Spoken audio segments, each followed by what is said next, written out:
Hey, Andrew, welcome to the show. So glad to be here. Thanks.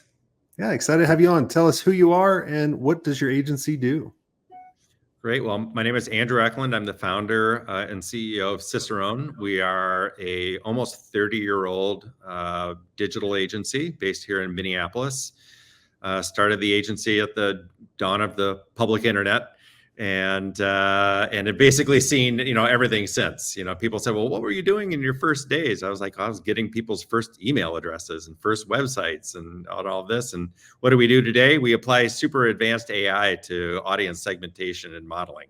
So everything in between. So I've been doing this a long time, and it's just a great business to be in. I love it. I remember in 95, 95 was when I graduated high school. And I remember messing with Prodigy. Yeah. And that was really kind of the web and just going through their interface. And then it became like you remember saving up all the AOL CDs? Oh, so yeah. You had like 20 hours to get on and yeah.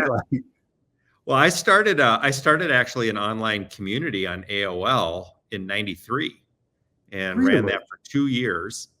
And it's funny because I think back on that, and like basically what the AOL community was Facebook.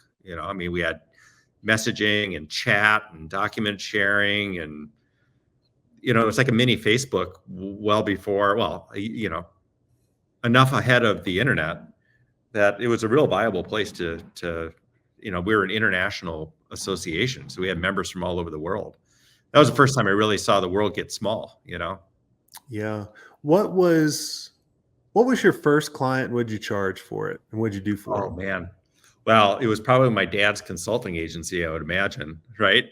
He ran a consulting firm. That was one. Land O'Lakes food ingredients division, I think, was one of the first ones. And I also remember that because I was actually coding HTML for that one. But then I think I used to love the HTML when it was tables. Yeah, because I understood that. Hang around and do it. Well, this is when you had to write it in like Notepad or stuff like that, right? Like there was no editor, there's no HTML editor. So was this when we had to do like change mode 755 to get permissions for images to show? All that kind of stuff. Well, people would get pissed at us, like users would get pissed at us if we had images on the site because it would go like handle it. Yeah. Yeah, it was crazy.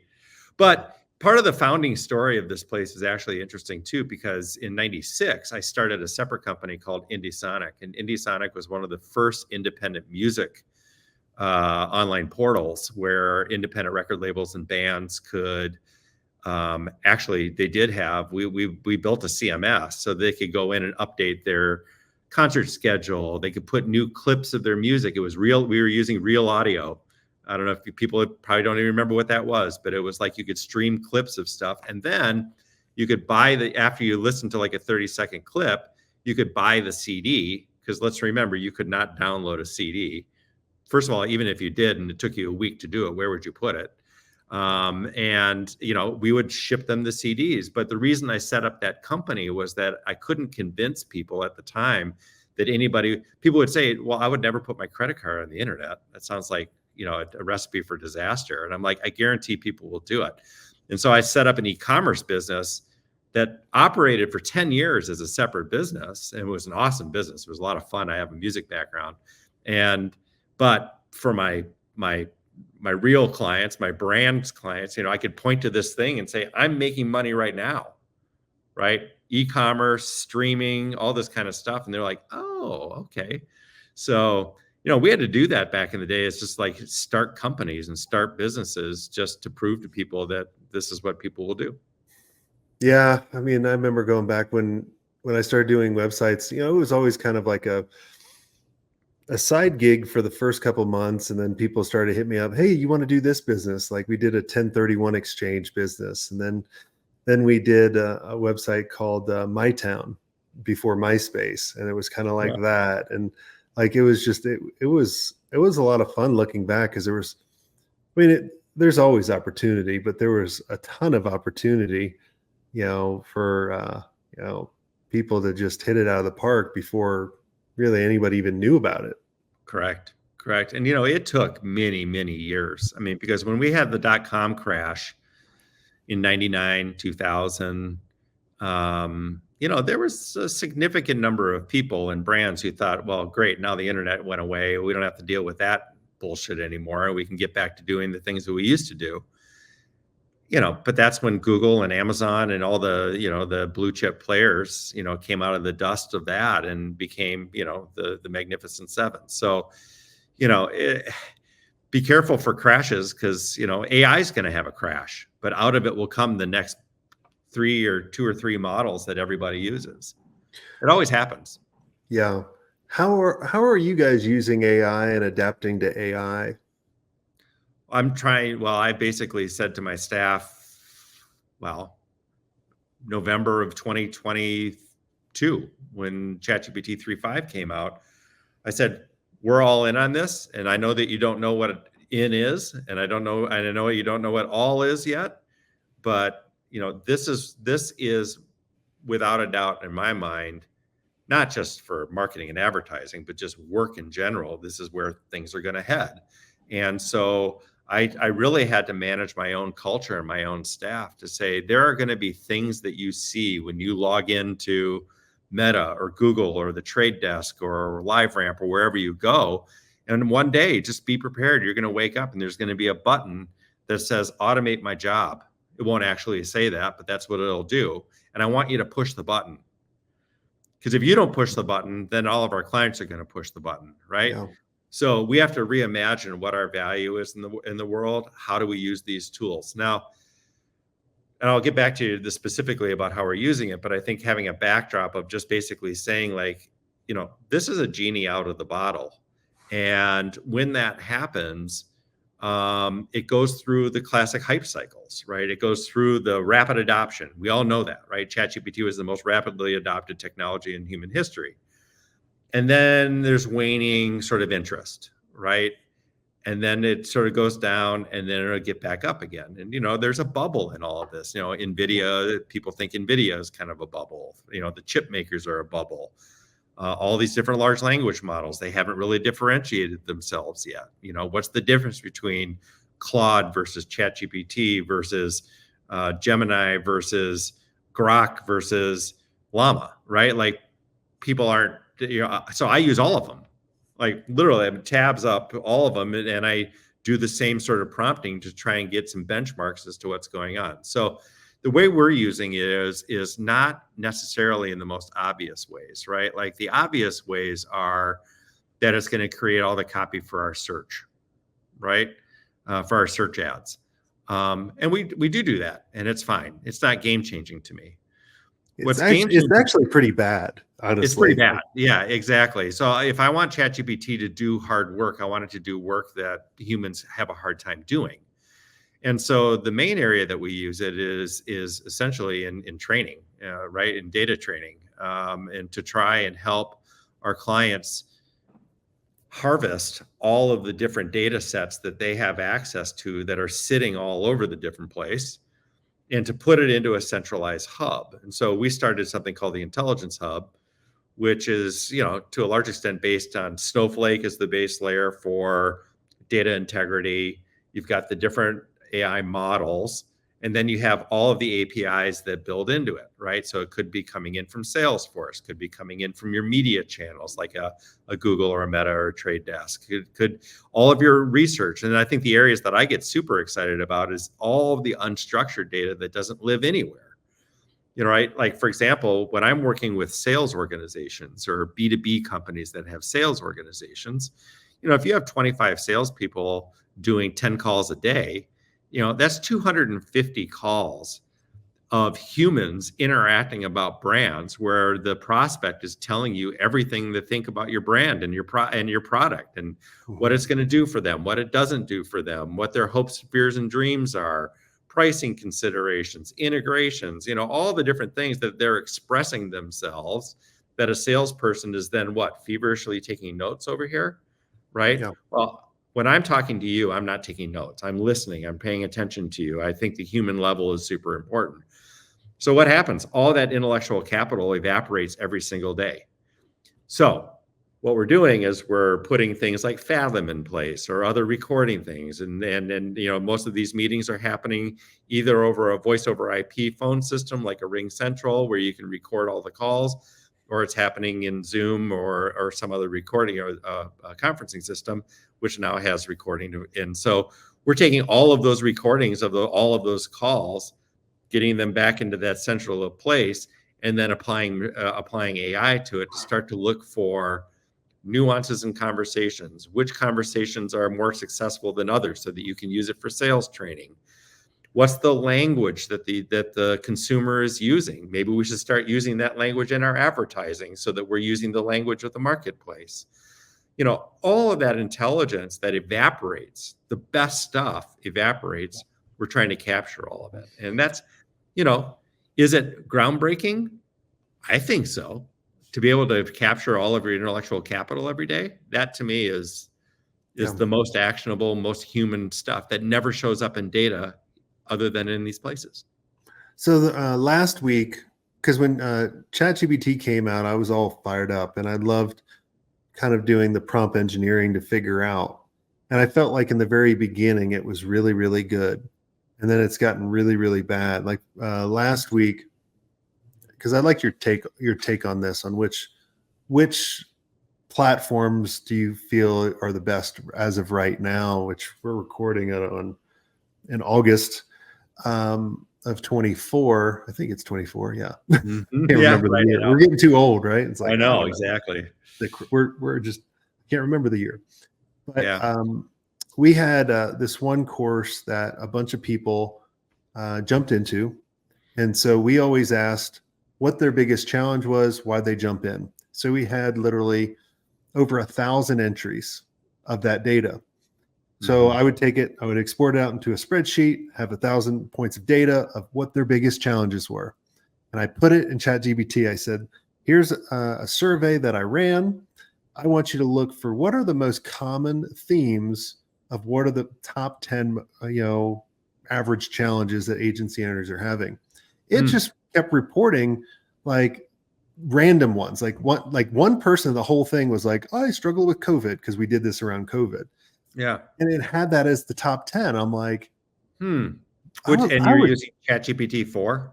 Yeah, I was using the latest one. And because I'm like you, I'm like, put all our data into it. Yeah. And then start asking it questions. If you were a marketing superpower, what would, how would you market this? Or just because I use it for ideas, and that's what I've used it for, but I wanted to use it for more data crunching, right? For me to go through 1,000 lines of responses and try to, and especially for someone that hates a spreadsheet. Yeah, right. Well, so let me ask you a question. Did you tell ChatGPT that it failed? No. I talk to these models like they're humans, right? Okay. And so I'll tell it all the time, which is why, never take whatever it spits out as any sort of gospel truth. The other thing I always do is check sources. Like, more and more of them now have citations. So I'll take a look at their sources. I think the other important thing is, well, and in terms of like which models are best, I refuse to standardize on anything for probably 2-3 years. Like I have like right now, like I said, I have all my tabs open and they're all open. And I apply the models differently based upon what I need to do. So for example, like if you're using Llama, I believe, and I'll be wrong about this, but like you can't attach a document to it. Okay.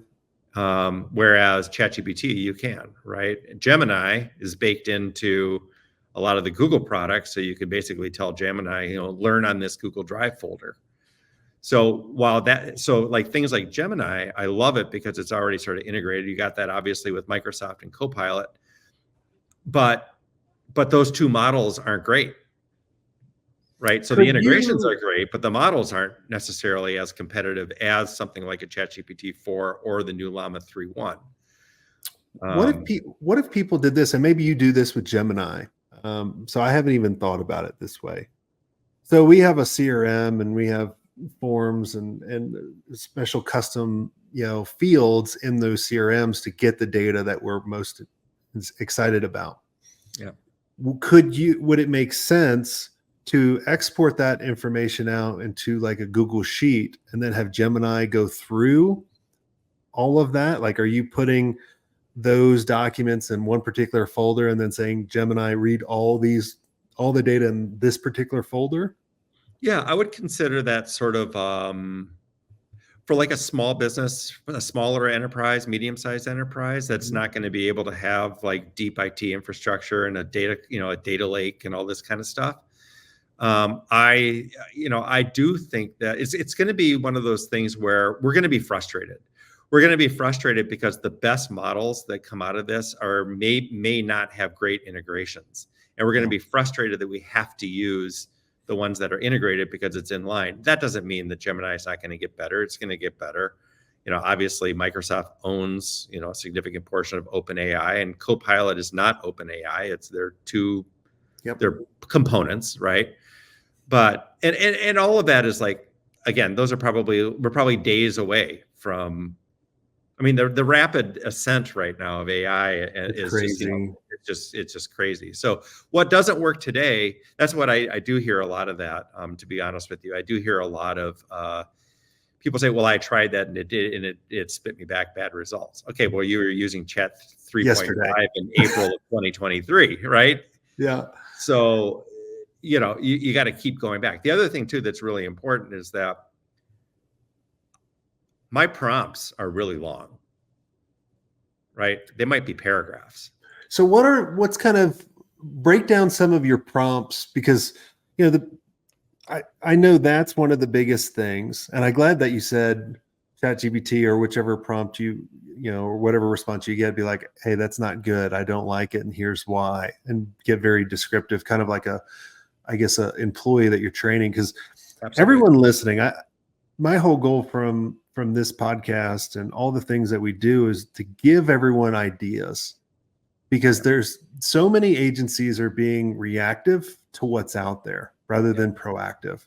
And I feel if, like you were saying, like, especially when I have an agency owner in our mastermind and they're talking about, hey, I hired this salesperson, they didn't work out. And there's like, I went through some of their calls, but I don't have the time to go through all of them. Well, if we take kind of the model that you do for your clients, like, cool, like, well, here's why, like, here's what it's kind of breaking down, and then listen to it a couple times and be like, is this valid right now? Yeah. So think about that model that I just talked to you about in terms of recording all the sales calls, right? So a prompt that I would want to do as a sales manager, right, or VP of sales or something else like that is, show me, and again, my prompt would be longer than this, but like, show me the best performing calls as measured by a conversion that it turned into a conversion inside Salesforce, right? So those are two different data points. You've got the recording of the call, and then that being registered in Salesforce and then turning into a conversion event or a lost opportunity or a next step or something else like that.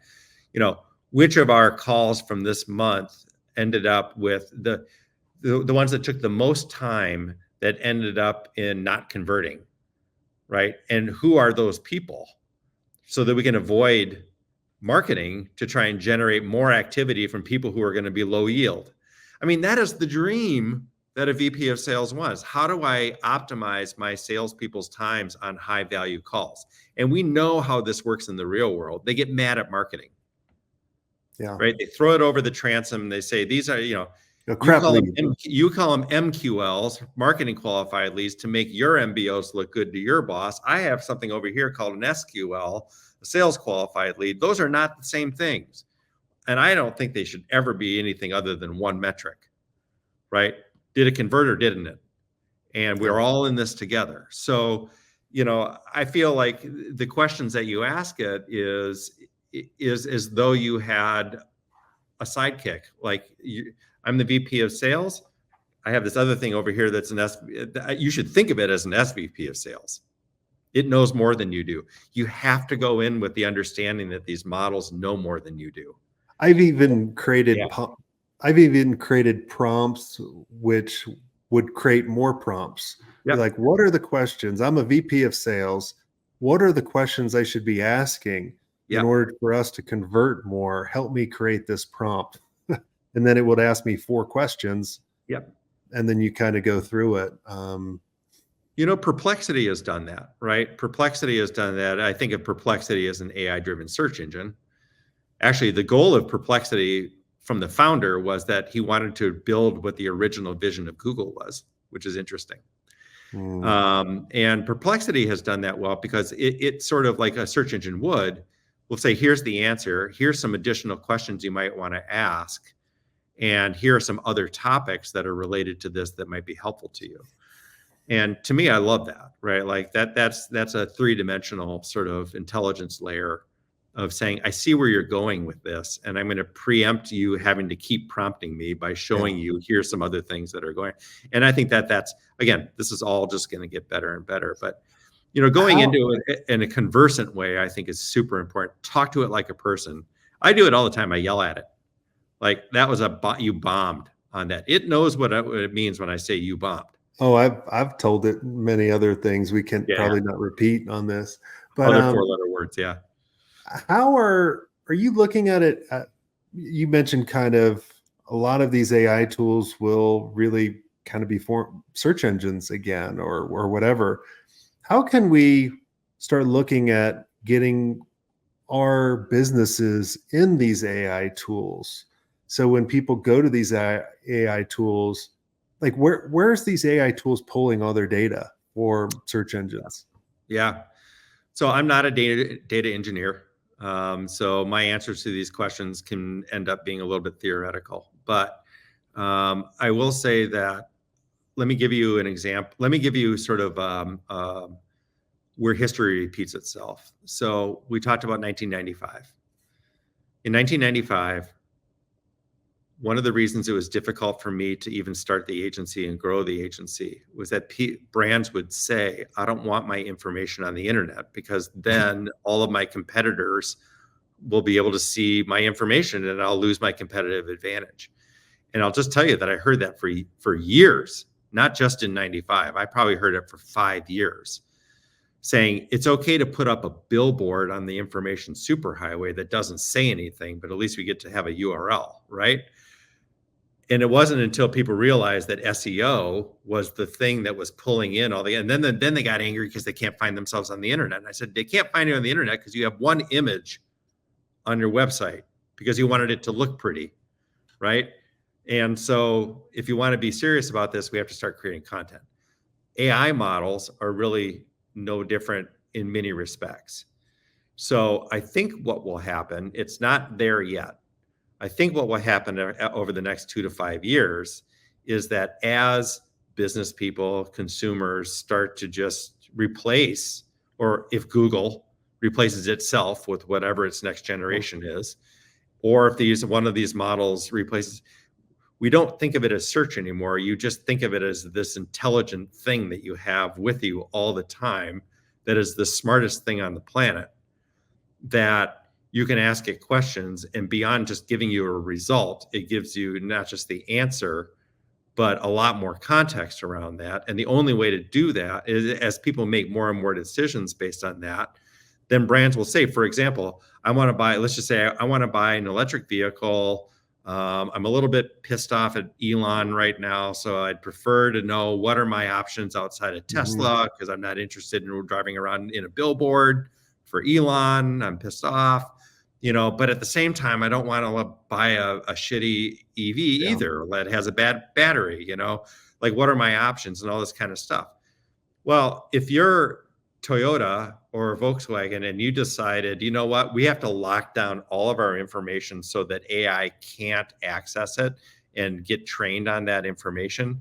Well, guess what? Now all of a sudden Toyota and Volkswagen is no longer indexed, if you will, or part of the training models. Now, that doesn't make any difference to some extent now, because, YouTube, any consumer out there talking about their Volkswagen EV is also on the training models. But now the training models are based upon consumer feedback, not brand feedback. Yeah. So what happens if that car ain't so great? So I think we're in 95 all over again as it comes to AI.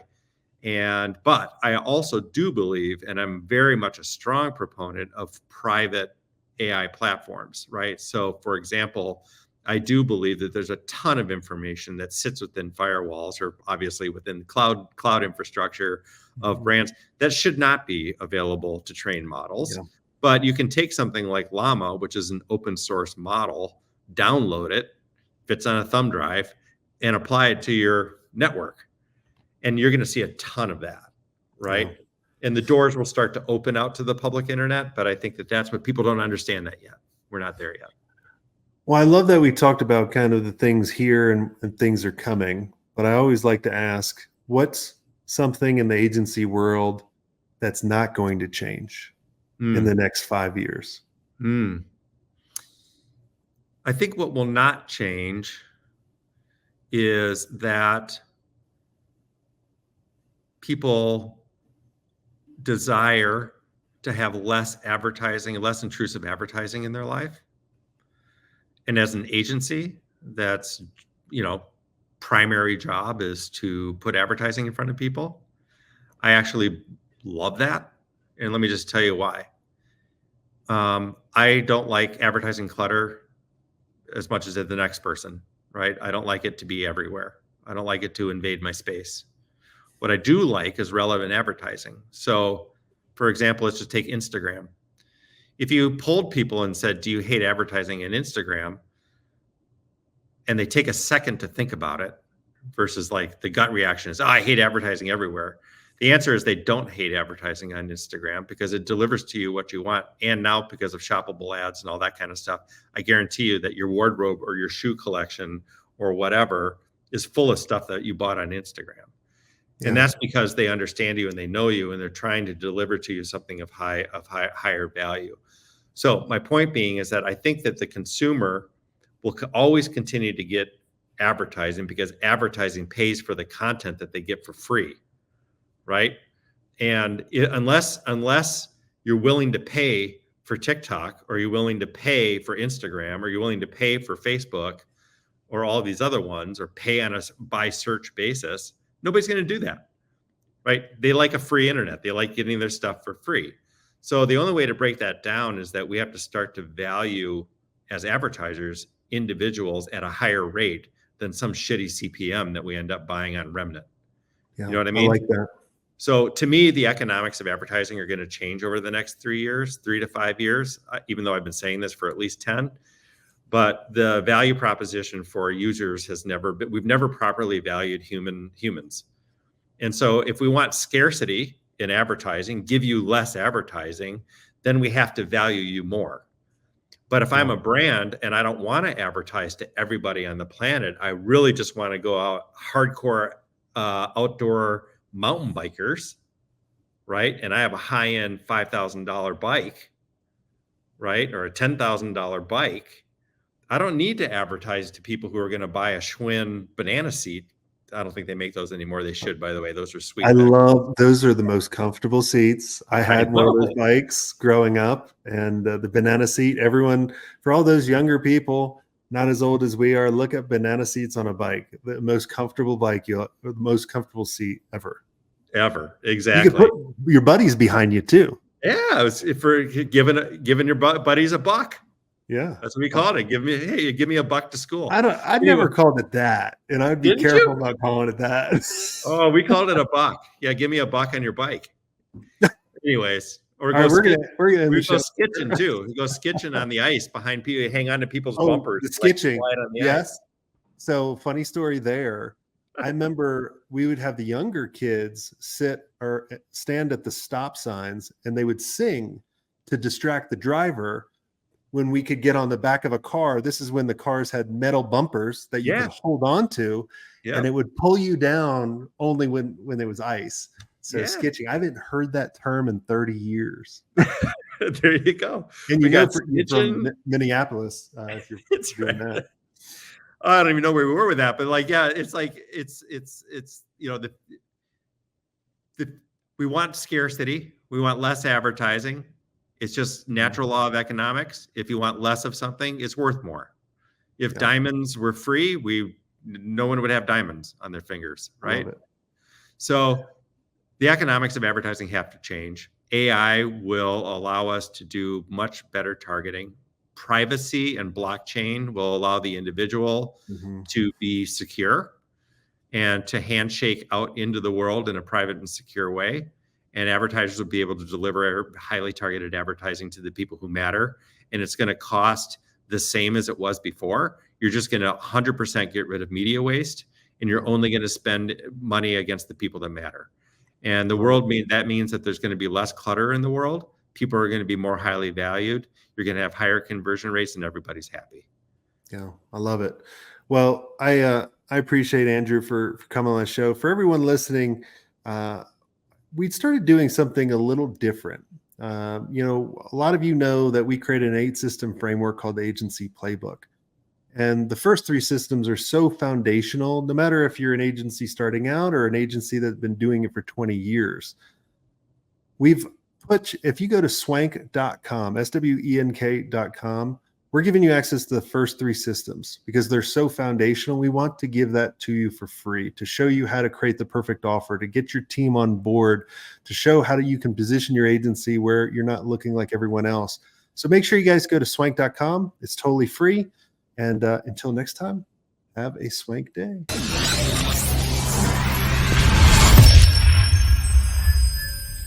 I hope you enjoyed this content. If you want more content like this, make sure you click on the link on the screen or check out your most popular podcast platform where the full episode is there. And until next time, have a swank day. What are you doing? Go check it out. Click on the link. I'll see you soon.